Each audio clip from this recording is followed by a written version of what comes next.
besar tadi itu apa yang paling bisa. Karena orang kalau sungguh-sungguh tobat itu, dia akan selalu mengejar fafirru ilallah, ngejar ampunannya Allah. Walaupun tobat itu sendiri menghapuskan segala macam dosa, tapi kalau orang bertobat, dia merasa, aku masih punya salah, aku harus perbaiki diriku. Aku harus berbuat sesuatu untuk mengganti kesalahan-kesalahanku masa lalu. Selalu seperti itu. Maka dia mendatangi Sayyidina Abdullah bin Abbas radhiyallahu anhu, nanya, amal apa yang kira-kira paling menyelamatkan saya? Maka dijawab, bakti sama orang tua. Yang paling bisa kuharapkan untuk menyelamatkan kamu adalah baktimu sama orang tua.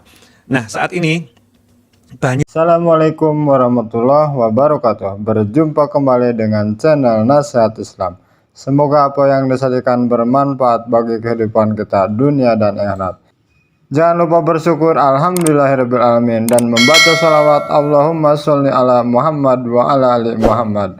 Menyelamatkan apa? Ya ini yang sedang kita lakukan ini. Ini amal yang sedang kita lakukan ini adalah amal yang menyelamatkan dan bahkan dikatakan paling menyelamatkan.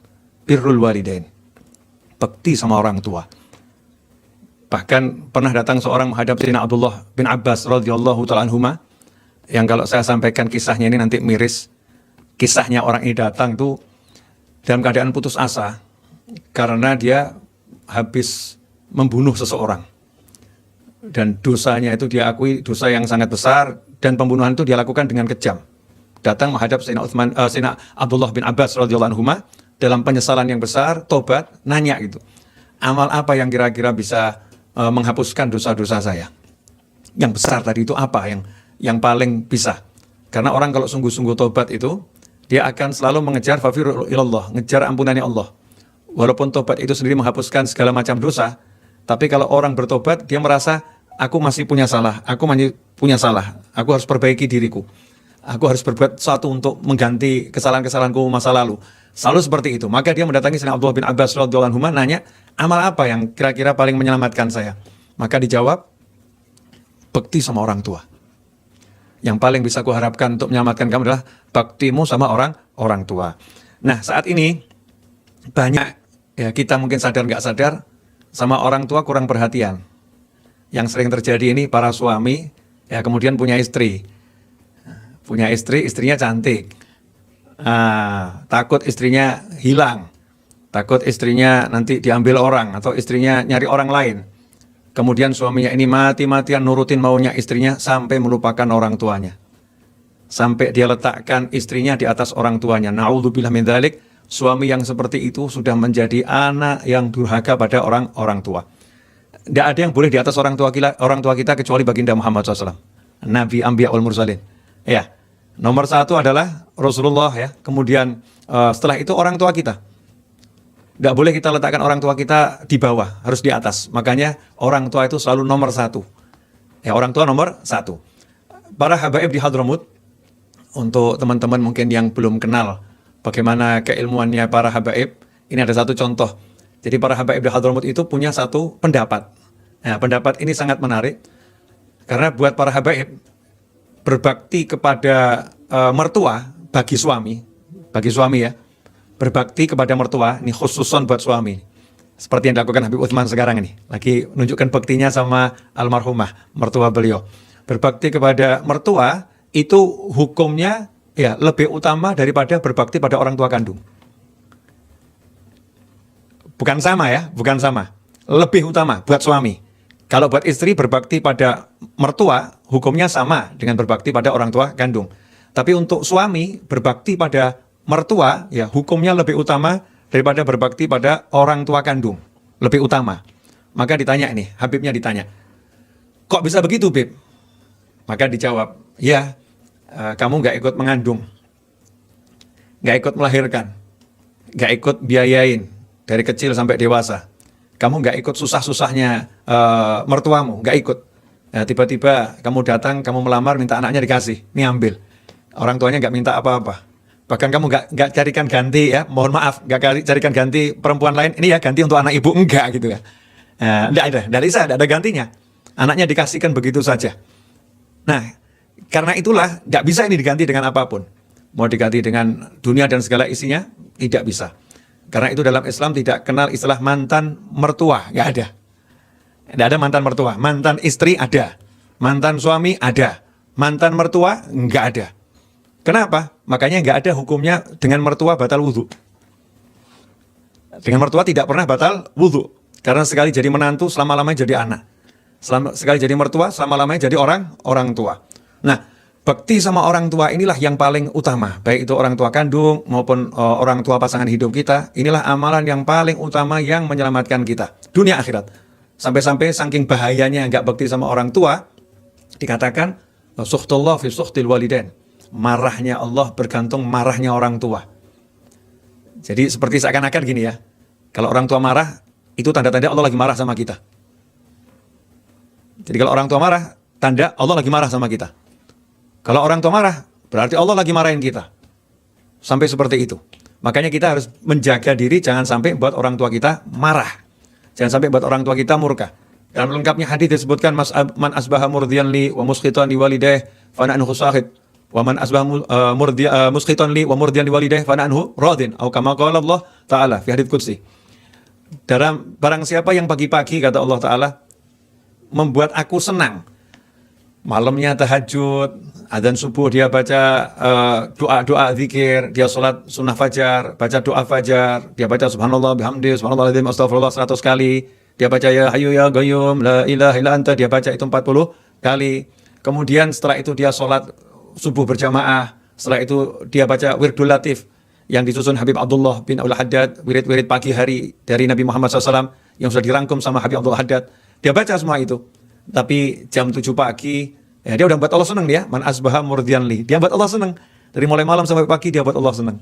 Tapi tiba-tiba pagi itu, ya ibunya minta tolong sama dia. Nak, tolong nih belikan, misal gitu ya, belikan sayur di pasar. Anaknya jawab, ibu nggak tahu apa nih, capek bu, dari malam udah tahajud ini, kemudian zikir wirid, belum tidur nih anak ini. Kemudian ibunya hatinya kesel gitu ya, mangkel, sebel, patah nih hatinya, terluka. Kemudian ada rasa nggak enak di hati ibunya tersebut. Saat itulah berubah statusnya, karena dia buat murka orang tuanya. Waman asbaha muskhiton li amudiyali muskhiton li walidayh fa ana anhu sakhit. Siapa pagi-pagi buat aku senang tapi buat murka orang tuanya, maka aku murka kepadanya. Habis itu pahalanya. Pahala wirdul latif, pahala subuh berjamaah, pahala qiyamul lail, habis semuanya. Nah, dihapus sama Allah SWT karena buat orang tuanya murka. Tapi siapa yang pagi-pagi dia buat Allah murka, subuhnya terlambat. Ya, jam 7 belum sholat subuh. Padahal adzan subuh bangun nih. Bentar lagi. Kemudian dia lanjut tidur. Sampai jam 7 dia buat Allah murka. Karena dia bangun belum sholat subuh juga. Setelah itu dia jam 8 baru sholat subuh. Masya Allah. Ini dosa atau enggak dosa? Dosa. Karena dia bukan tertidur. Karena dia ada waktu subuh udah bangun. Dan dosanya bukan kecil, besar. Mengabaikan sholat. Ya, mengabaikan sholat. Jam 8 dia bangun, segera qadha sholat subuhnya. Selesai qadha sholat subuhnya, kemudian ibunya ngomong, nak, ini kok main ke rumah paman, enak ya nak?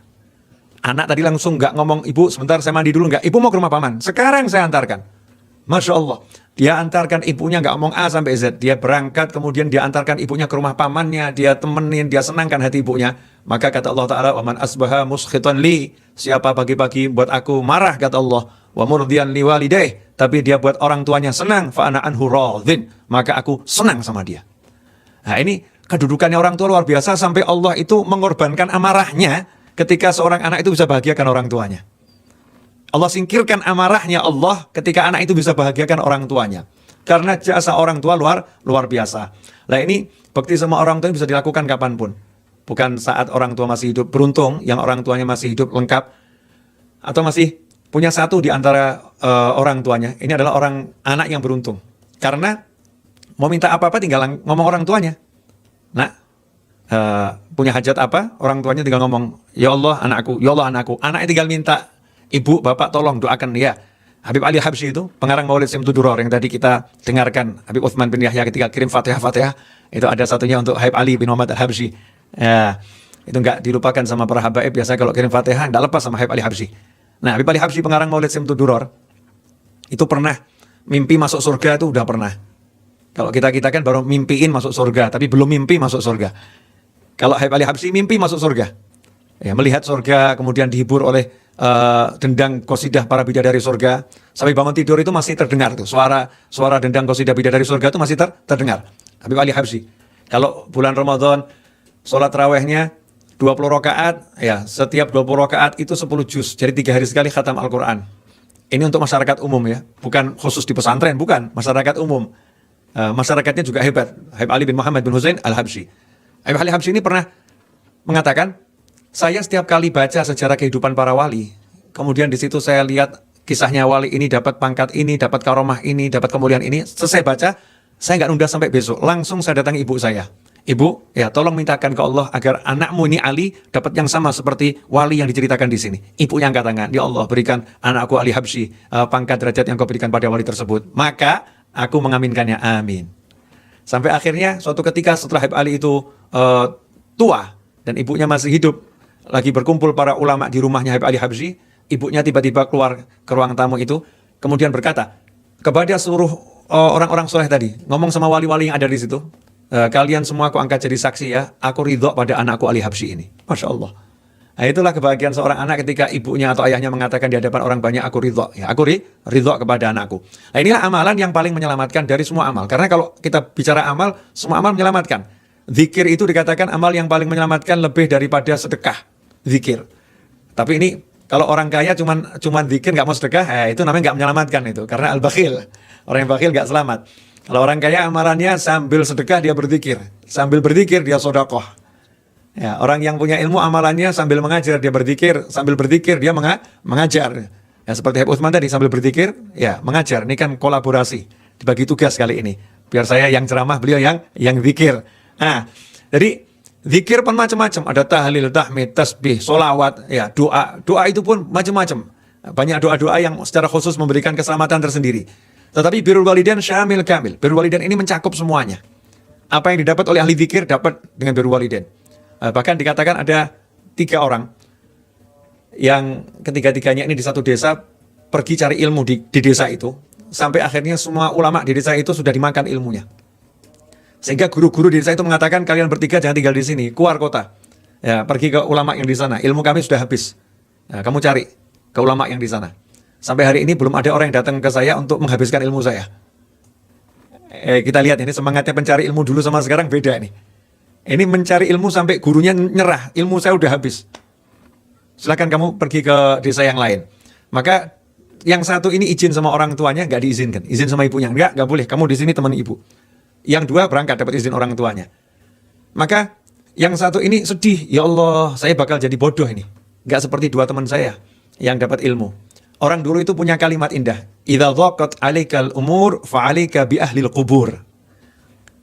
Kalau kamu ruwet ya, menghadapi ruwet banyak masalah, banyak problem, pergi ke kuburan. Ya, pergi kuburan itu banyak orang-orang soleh di sana. Cari kuburannya orang soleh, kuburannya wali, dan kita husnudzon, maka muslimin insyaallah orang soleh semua. Katanya Syekh Bahlul itu mengatakan, orang-orang yang di kuburan itu mereka tidak menyakitiku ketika aku berada di dekat mereka, dan ketika aku pergi mereka tidak mengunjing aku. Beda kalau kita kumpul sama orang ya. Sering kita kumpul tersakiti oleh orang yang kita bergaul dengannya. Kalau kita pergi nggak sama-sama mereka, seringkali mereka menggunjing kita. Dan sebaliknya, kita suka begitu juga. Kalau kumpul sama orang, kita ganggu orang. Kalau nanti orangnya pergi, kita gunjing. Naudzubillah min dzalik. Ya, sadar nggak sadar, kadang kita seperti itu. Nah ini, yang 2 pergi, yang 1 sedih. Ke kuburan dia. Ya, dia merenung di sana. Dulu kuburan itu tempat perenungan orang soleh. Orang soleh kalau lagi suntuk, merenungnya di kuburan. Tenang di sana. Ya, merenung. Sekarang orang kalau suntuk merenungnya di mall. Ya, merenungnya di mall, beda. Nah, ini merenungnya di makam. Nah, kalau suntuk kita pergi ke puncak nih. Kalau Habib Utsman lagi di puncak nih kelihatannya. Nah, atau di Jakarta nih Habib. Wallahu a'lam. Nah, nanti biar dijawab offline insyaallah. Nah, cari tempat indah, bagus. Cari pegunungan, laut, oke bagus. Tapi kan agak susah, ke puncak butuh waktu, ke laut butuh waktu. Kalau pemakaman kan dekat, banyak pemakaman. Apalagi makamnya orang soleh. Kalau yang di Jakarta itu turah-turah makam orang soleh. Terlampau banyak makamnya wali di Jakarta. Ya, banyak sekali. Nah, berangkatlah dia ke pemakaman, lagi merenung, tiba-tiba didatangin oleh satu orang tua. Orang tua tadi ngomong, kenapa kamu sedih? Dijawab, saya nggak boleh pergi sama ibu saya. Keluar kota untuk cari ilmu, saya disuruh nemenin ibu saya. Saya senang nemenin ibu saya, tapi saya sedih karena nggak bisa dapat tambahan ilmu. Terus orang tua tadi ngomong, ya udah gini, mau nggak kamu saya ajarin? Tapi dengan satu syarat. Apa? Jangan pernah nanya nama saya. Kalau kamu tanya nama saya, selesai. Saya ngajarin kamu. Siap. Ya, setiap sore janjian ya ketemuan di sini. Tiap sore ke situ. Subhanallah, selama 3 bulan dia bisa mengalahkan ilmunya ulama-ulama yang belajar tahunan. Maka ketika dia merasa ini ilmu yang didapat luar biasa, maka ia pun nanya, maaf, guru namanya siapa? Kelepasan nih, guru namanya siapa? Maka guru yang ngomong, udah selesai, saya udah nggak boleh ngajarin kamu lagi. Kan janjinya nggak boleh nanya, nama saya siapa? Yo guru jangan begitu, maafkan. Enggak, selesai. Nah, nama saya adalah hamba Allah Al-Khadir alaihissalam. Ternyata dia diajari langsung sama Nabi Khidir alaihissalam. Terus Nabi Khidir ngomong begini, saya diutus Allah ngajarin kamu karena baktimu sama orang tuamu. Saya diutus Allah ngajarin kamu karena baktimu sama orang tuamu. Ikhwani rahimakumullah. Birrul walidain ini betul-betul nyambung ke Allah itu cepat gitu loh ya. Nyambungnya ke Allah luar biasa. Kita lihat Sayyidina Uwais Al-Qarani radhiyallahu anhu. Uwais Al-Qarani itu afdhalut tabi'in. Tabi'in yang paling afdhal, yang paling utama. Uwais Al-Qarani ini kan pergi ke Madinah pengen ketemu Nabi Muhammad SAW. Rasulullah ada di Madinah, tapi Rasul lagi keluar rumah. Uwais Al-Qarani nggak nunggu Rasul pulang, beliau pulang langsung ke Yaman. Dari Yaman ke Madinah, sampai di Madinah Rasul lagi keluar, ditunggu berapa saat nggak datang, beliau langsung pulang ke Yaman. Kenapa seperti itu? Sampai nggak ketemu Nabi SAW? Karena ibunya lagi nunggu di Yaman dalam keadaan sakit, nggak ada yang nemenin. Beliau diizinkan pergi ke Madinah, tapi kata ibunya jangan lama-lama ya nak ya. Ya, ke tempat Rasul kamu balik. Saking khawatir sama ibunya, itu sampai nggak nunggu lama untuk bertemu Nabi Muhammad SAW. Langsung pulang ke Yaman. Hasilnya apa? Hasilnya Rasul titip pesan kepada Sayyidina Umar bin Khattab radhiyallahu anhu dan Sayyidina Ali bin Abi Thalib karramallahu wajhah, wahai Umar, wahai Ali, ya carilah orang yang namanya Uwais dari Qaran, dari Yaman. Di tubuhnya itu di belakang ada tanda bekas sakit. Kalian berdua cari ya, ketemu beliau, sampaikan salamku untuknya. Sampaikan salamku untuknya. Dan kalian berdua mintalah agar beliau berdoa untuk mintakan ampun buat kalian berdua.